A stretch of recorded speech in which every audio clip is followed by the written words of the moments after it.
India's largest digital media network Suman టీవీతో చేతులు కలపండి. ఫ్రాంచైజ్ ద్వారా లోకల్ మీడియా పార్ట్నర్ అవ్వండి.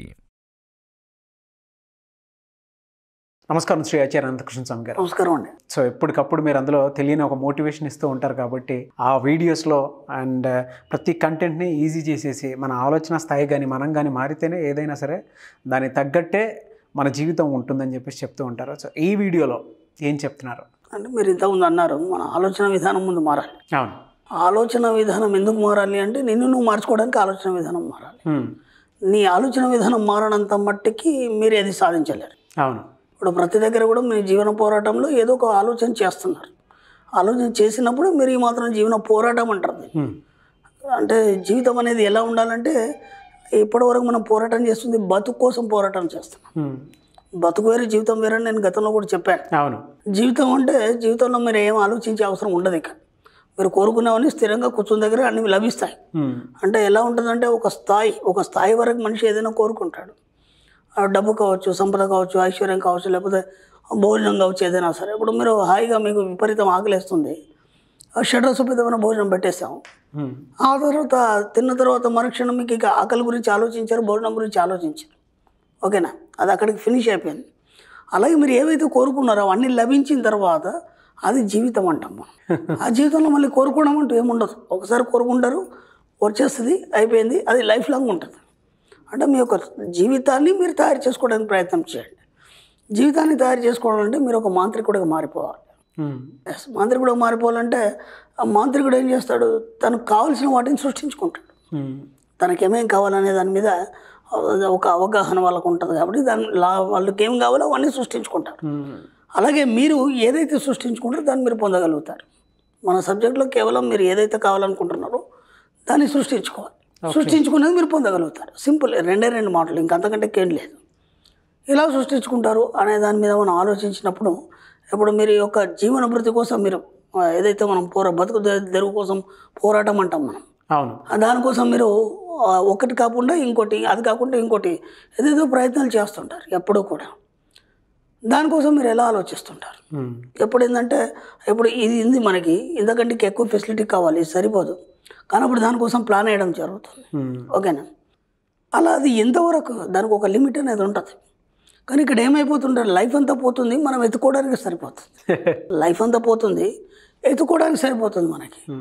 అంటే ఎక్కడ కూడా మనకి లైఫ్లో సాటిస్ఫాక్షన్ అనేది లేదు. ఆ సాటిస్ఫాక్షన్ కావాలంటే నీ జీవితమే ఒక మాంత్రికుడిగా తయారు కావాలి. అంటే మీరు ఏదైనా సృష్టించుకోవచ్చు, మీరు ఏదైనా సృజించవచ్చు. మీకు కావాల్సిన వాటన్నిటినీ ఏ రూపకంగా కావాలనో సృజించుకోవచ్చు.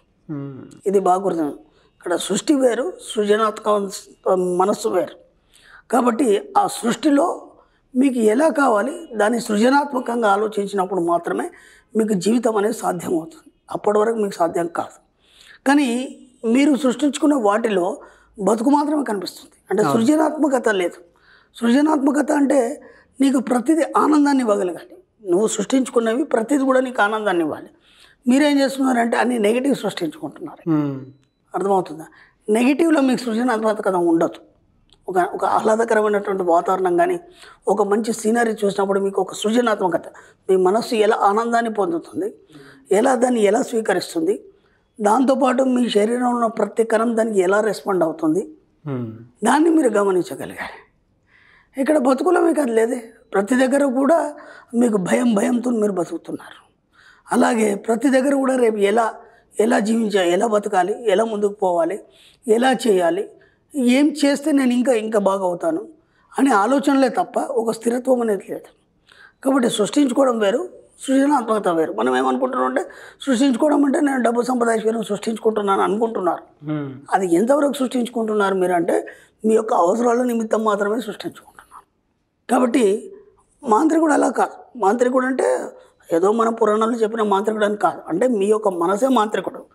కాబట్టి అతను సృష్టించుకోవడంలో ఎలా ఉంటుందంటే మీరు మీకు కావాల్సిన వాటి విషయాలు కానీ ఏవైనా కానీ దాంట్లో ఒక సృజనాత్మకతో కూడిన మనస్సుని మీరు ఎప్పుడైతే పెడతారో ప్రతి దాంట్లో మీరు సృష్టించుకున్న దాంట్లో ఒక ఆనందాన్ని, ఒక ఆహ్లాదాన్ని మీరు పొందగలిగినప్పుడు మాత్రమే దాంట్లో సంతృప్తి అనేది ఉంటుంది. దాన్ని జీవితం అంటాం మనం. అది బతుకు కాదు, జీవితం. నీకు సాటిస్ఫాక్షన్ లేనప్పుడు అది బతికే అవుతుంది. ఇప్పుడు మీకు కావాల్సింది ఏదో దొరికింది, అంతవరకు మాత్రమే పని అయిపోయింది. అవును. మళ్ళీ కావాలన్నప్పుడు మళ్ళీ ఎత్తుక్కోవాల్సి వస్తుంది. ఇలా ప్రతిసారి ఎత్తుకోవడం జరుగుతుంది. అలా ప్రతిసారి ఎత్తుకోవడం అనేది లేకుండా ఉండడం అనేది సృజనాత్మకత. ఆ సృజనాత్మకతో కూడినటువంటి జీవితాన్ని మీరు ఎప్పుడైతే తయారు చేసుకుంటారో అది సుస్థిరంగా ఉండి ఎప్పటికీ జీవితాంతం ఒక జీవించడం అనేది ఆ కళ తెలిసినంత మట్టుకి మీరు ఎక్కడ కూడా మీరు మీ లైఫ్ని మిస్ కావడం కానీ లేదంటే మీరు కావాల్సినవి కోల్పోవడం అనేది జరగదు. కాబట్టి ఎంత వీలైతే మీరు సృజనాత్మక రూపంలో సృష్టించుకోండి. అప్పుడే సుస్థిరంగా ఉంటుంది. అది సుస్థిరంగా ఉంటుంది, ఆహ్లాదకరంగా ఉంటుంది, సంతోషకరంగా ఉంటుంది, శాశ్వతమైనదిగా ఉంటుంది. అది అలాంటి జీవితాన్ని మీరు కోరుకునే ప్రయత్నం చేయండి. ఎక్కడ కూడా మీరు బతుకు విషయం ఆలోచించకండి. బతుకుకి జీవితానికి చాలా తేడా ఉంది.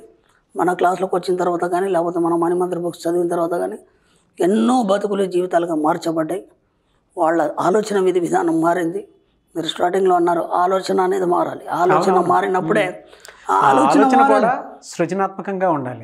ఆలోచన అనగానే వాళ్ళు ఏమనుకుంటున్నారంటే డబ్బు సంపద ఐశ్వర్యమే కదా, దాన్ని ఆలోచిస్తే అయిపోతుంది అనుకుంటున్నారు. అది ఎంతవరకు ఆలోచిస్తున్నారంటే అవసర నిమిత్తమే ఆలోచిస్తున్నారు.